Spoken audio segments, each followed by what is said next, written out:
Welcome to Algebra 2, Unit 6, Lesson 10, Practice Problems. A rotation takes point P, which is this point on the right, to Q by rotating counterclockwise until it reaches this point at the top. What could be the measure of the angle of rotation in radians? Select all that apply. So, when we are at the point on the top of the circle, you can see that this circle is divided into quarters. We know that each half of the circle is pi, so 1/4 is 1/2 pi. If we make full rotations, say we rotate this top point all the way around,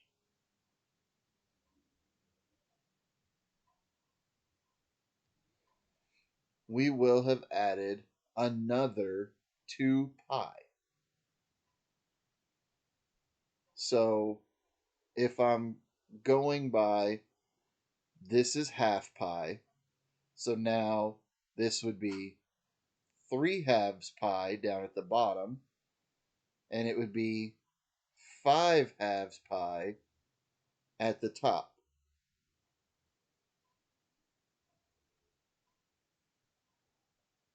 And this would repeat. We would add another 2/2 of pi at the bottom again, and we would add another 2 pi at the top again. So every time we do a full rotation, we are adding 4/2 pi because each quarter is a half a pi if half the circle is 1 pi. So when we look at our choices, B is the original 1/4 turn to the point of half pi, and D is if we add one more full rotation by adding another 4/2 pi. Because each quadrant is half a pi. The two on top make up the first pi. The two on the bottom make up the second pi, which completes the circle. If you have any questions about how I solved this practice problem, please use class time to ask for further clarification.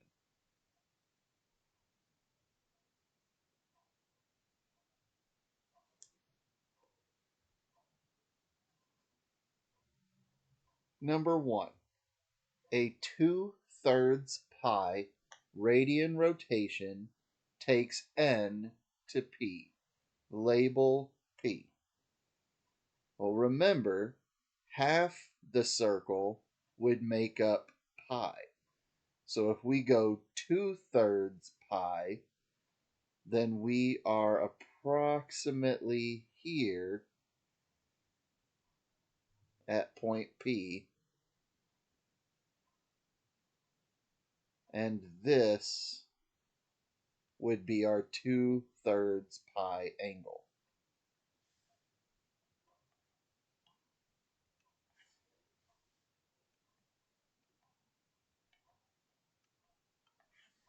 Number 2, a 7/6 pi radian rotation takes n to q.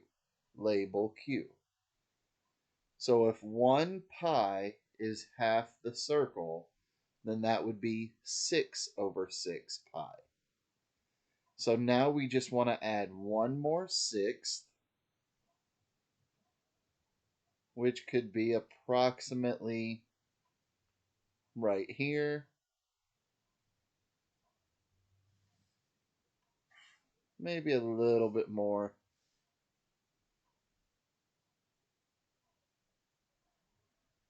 right about here.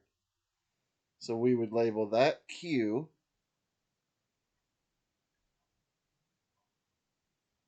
and this angle would be 7/6 pi.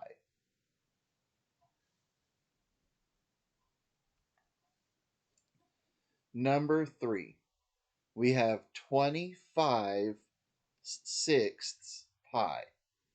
Takes n to r. So 25 over 6 is 4 and 1/6. So 1 pi takes us halfway.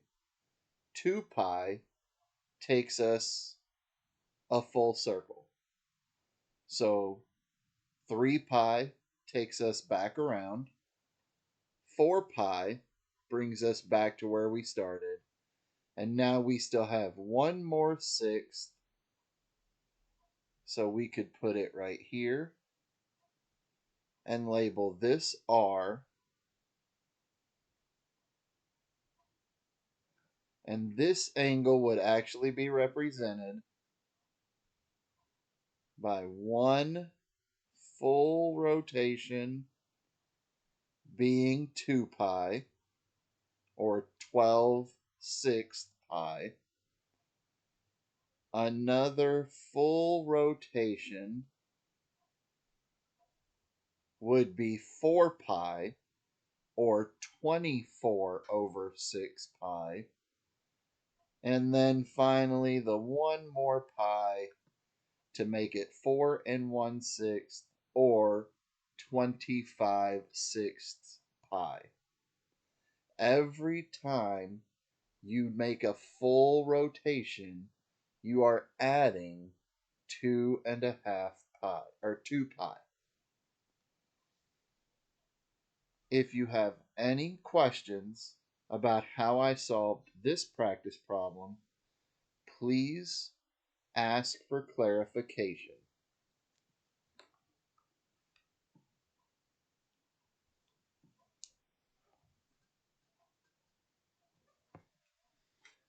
Here is a wheel with radius 1 foot. Number 1, list 3 different counterclockwise angles the wheel can rotate so that point P ends up at position Q. So the first counterclockwise angle is to simply go from P around until we stop at Q.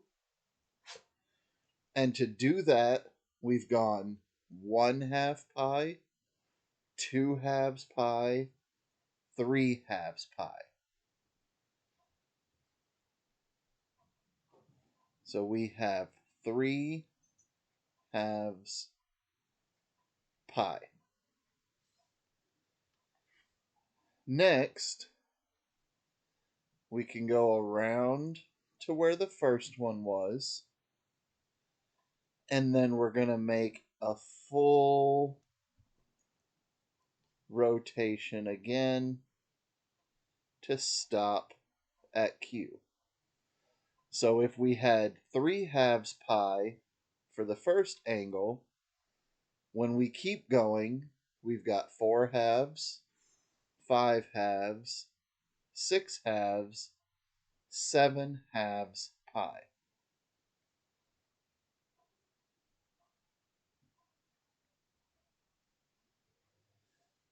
And finally, for a third one, we're going to start at P. We'll go around until we get to 3/2 pi. Then we'll make a full circle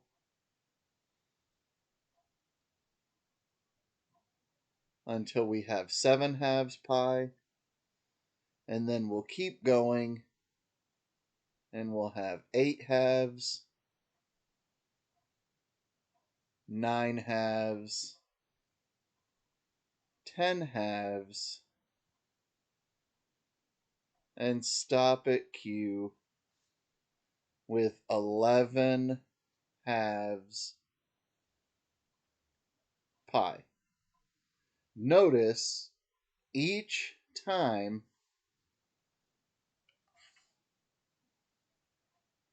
we add 4 halves pi each time,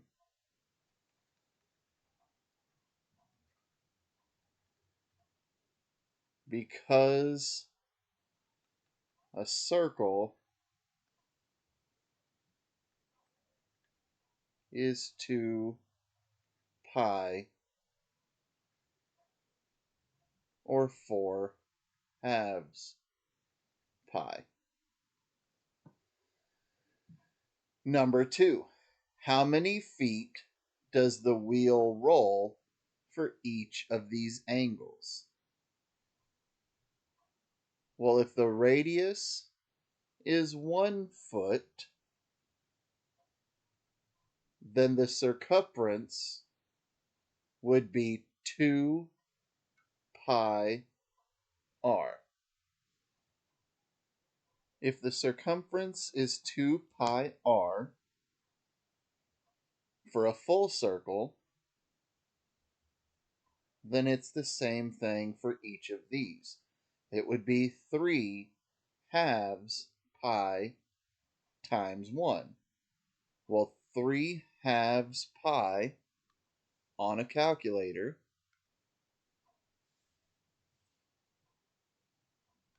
(3 times pi divided by 2) is approximately 4.7 feet.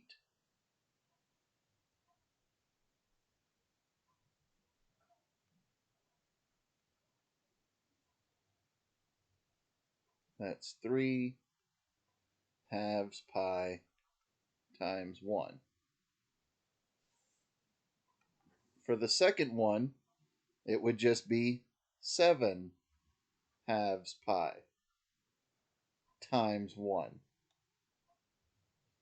So 7 times pi divided by 2 equals 11 feet.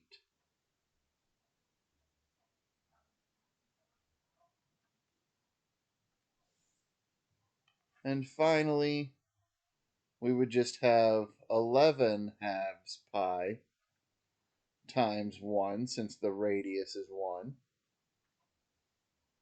And on a calculator, we would get 11 times pi divided by 2, and we're approximately 17.3 feet.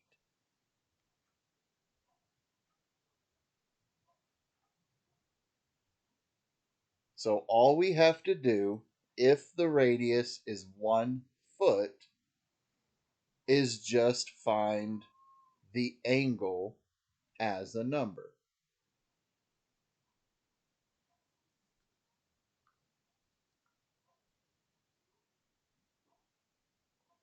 If you have any questions about how I solved this practice problem, please ask for further clarification.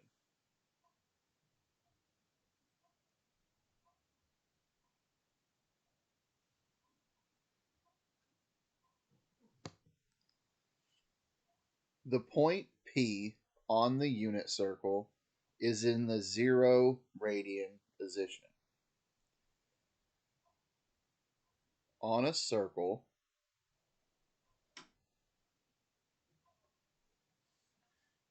we're talking about the position on the x-axis to the right of the circle. This is 0 radians. Which counterclockwise rotations take P back to itself? To do that, we're going to go all the way around the circle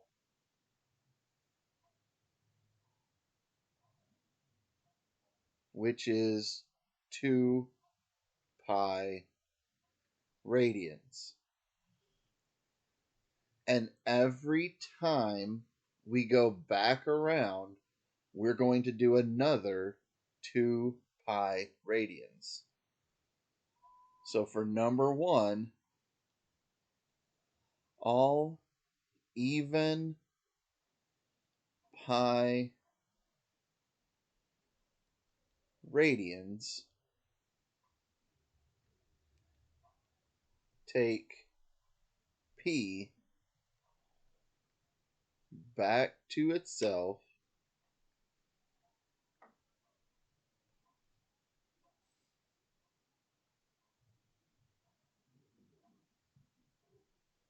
because 0 plus 2 pi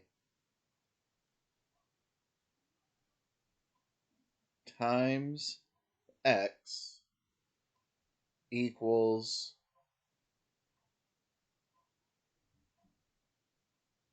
2 pi. For number 2, which counterclockwise rotations take p to the opposite point on the unit circle? Well, if we go to the other side, we are at pi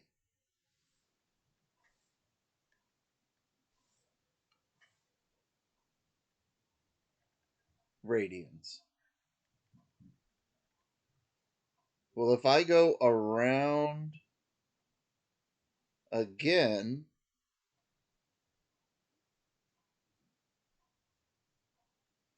then I add 2 pi radians, and I'm at 3 pi radians. So for number 2,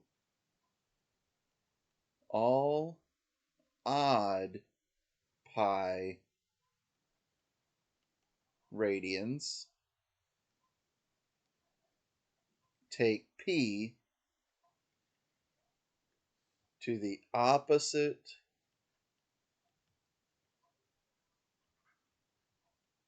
point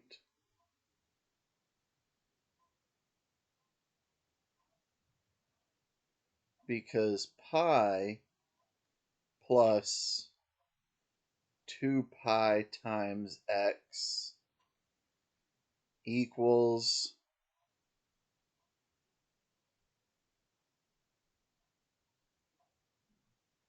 3 pi. Or should I say, it's probably better if I say even pi up here, and we'll say odd pi down here. So if you ever see an even multiple of pi, point P has gone all the way back around to itself. If you ever see an odd multiple of pi, then the point is on the opposite side of the circle, on the x-axis to the left. If you have any questions about how I solved this practice problem, please ask for further clarification.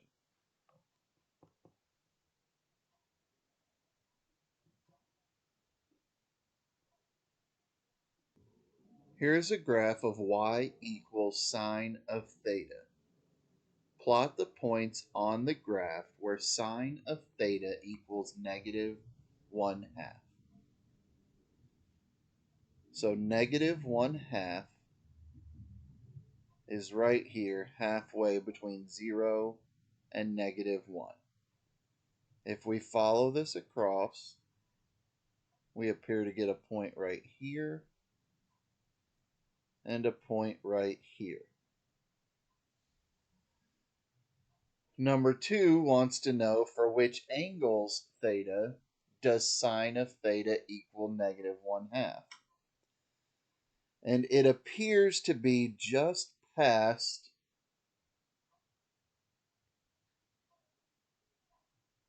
9/8 pi and before 5/4 pi, and then just after 7/4 pi before 15/8 pi. So to make sure, what we can do is on a calculator with it set to degree mode, I'm going to do 0.5 negative, and on the trig functions I want to hit second and then this sign to the -1. And it tells me I should have a negative 30-degree angle. So if I want a negative 30-degree angle, then this is negative 1/6 pi, because pi is 180 degrees. It's half a circle. So if we want this to be negative, because we want the y to be negative, then in quadrant 3,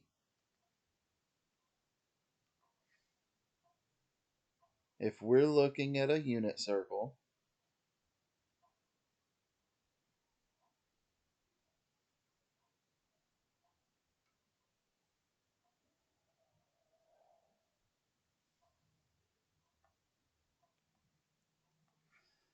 our y values are negative down here in quadrant 3 and down here in quadrant 4.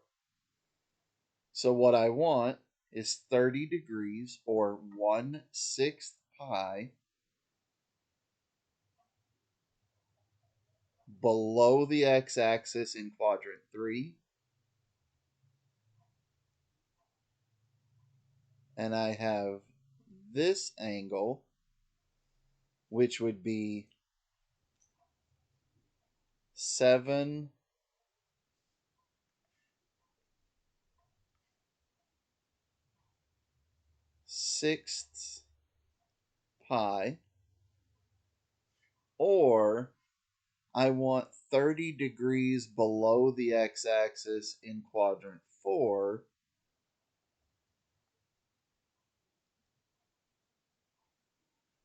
and I have this angle, which is 11/6 pi. So these are the two angles at which sine of theta, remember sine is your y value, equals -1/2. So we needed two angles that were in the bottom half of the circle. If you have any questions about how I solved this practice problem, please ask for further clarification.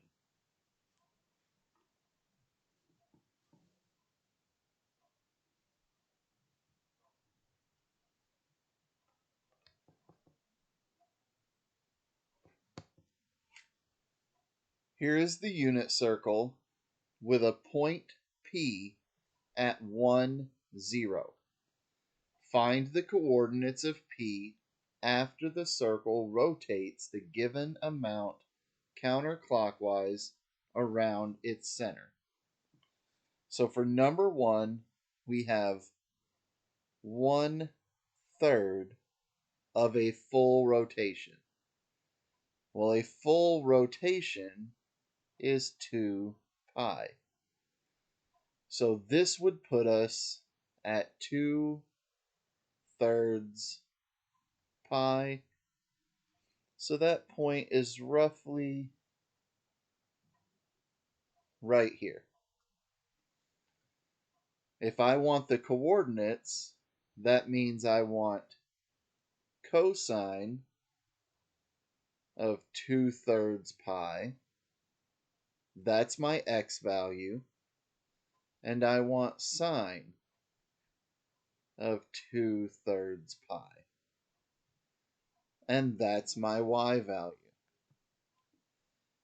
So now I can go into a calculator, and I want to make sure that it's in radians, and I'm going to put in parentheses 2 times pi divided by 3, close parentheses, and I tell it I want the cosine. So my x value is negative 0.5. And that makes sense. I'm in quadrant 2. My x should be negative. Now I do the same thing with sine, because sine is my y value. I do parentheses,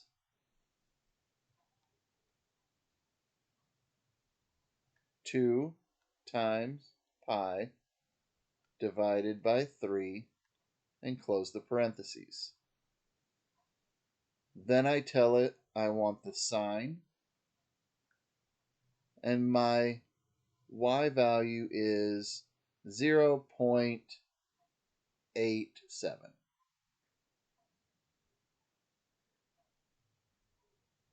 My y value is positive, and that makes sense because I'm in quadrant 2 and y is positive. Number 2.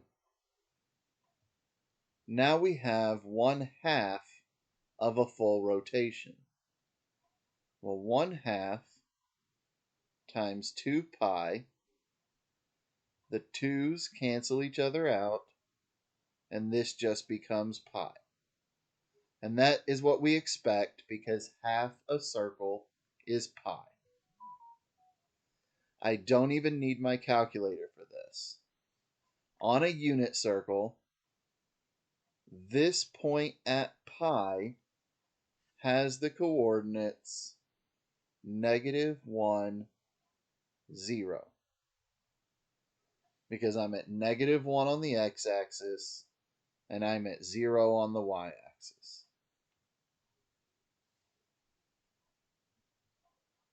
And finally, number 3, we have 2/3 of a full rotation.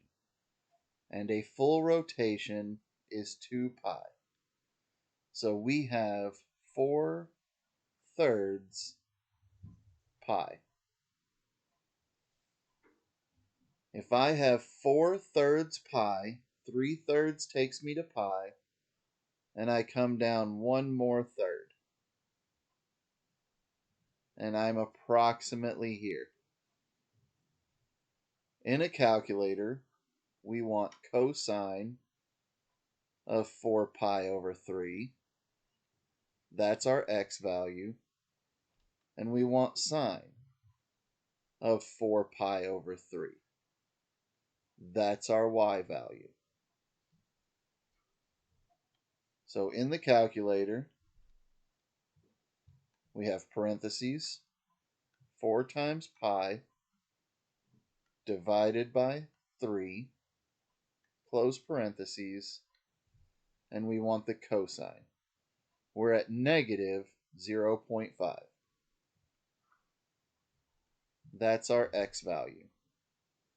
Now to get the y value, again we want parentheses, 4 times pi divided by 3, close parentheses.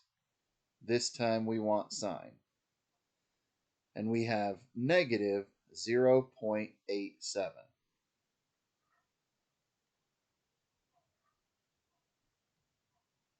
This makes sense because we have taken point 1 and we have flipped it across the x-axis.